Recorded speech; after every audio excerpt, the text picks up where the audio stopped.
कहानी है दो दोस्तों की जिन्होंने गांव से बाहर निकलकर व्यापार करने की योजना बनाई और व्यापार में लाभ कमाने की योजना बनाई और कुछ महीनों बाद एक दूसरे से मिलकर अपने अनुभवों को साझा करने की बात रखी। तो दोनों दोस्तों ने योजना के अनुसार गांव से बाहर निकले और अलग अलग दिशाओं में जाकर व्यापार करने लगे। एक व्यक्ति की बहुत तेजी से उन्नति होने लगी और व्यापार में खूब मुनाफा कमाने लगा, दिन दूनी रात चौगुनी उन्नति करने लगा और इस मुनाफे से वह कुछ अहंकारी हो गया और बस अहंकार बढ़ता गया और पैसा भी बढ़ता जा रहा था। इस तरह से वह बेफिक्र और लापरवाह होने लगा।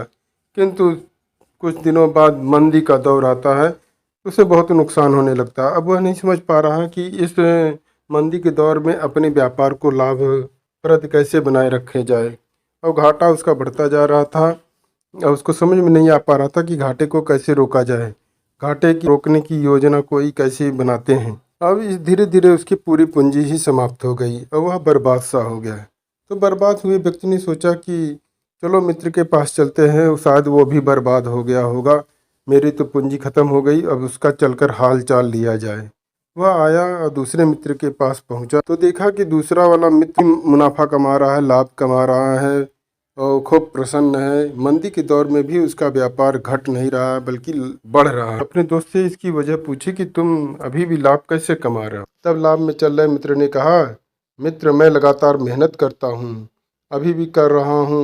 मैंने अपने व्यापार में नए नए सीखना जारी रखा, सोच समझकर योजनाएं बना रहा हूँ। मैंने इस दौरान छोटी सी लापरवाही नहीं की, असफलता से सीख लेकर आगे बढ़ता हूँ और दोबारा वैसी कोई गलती नहीं करता जिससे हानि होने की संभावना। इसी वजह से मैं मंदी के दौर में भी अपना व्यापार अच्छी तरह से चला पा रहा हूँ। मैं अपनी भी गलती से सीखता हूँ, दूसरे की गलती से भी सीखता हूँ और दूसरों के अनुभवों से भी सीखता हूँ।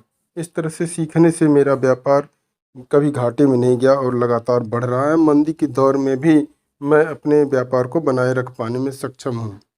पहले दोस्त को समझ में आ गया कि उसने व्यापार में सीखना बंद कर दिया था और अहंकार की वजह से वह लापरवाह हो गया था, गलतियों से सीख नहीं ले रहा था और इस तरह से व्यापार में हानि होती जा रही थी। उसने मित्र से प्रेरणा लेकर दोबारा नए सिरे से व्यापार शुरू किया और कड़ी मेहनत से उसने फिर से अपना व्यापार खड़ा कर लिया। इस कहानी की सीख यह है कि हम जिस पल सीखना बंद कर देते हैं उसी पल से हमारी तरक्की रुक जाती है। इसलिए सीखना कभी बंद न करें, हमेशा सीखते रहें और आगे बढ़ते रहें। जिस दिन हम सीखना बंद कर देंगे उसी दिन से हमारा पतन शुरू हो जाता है।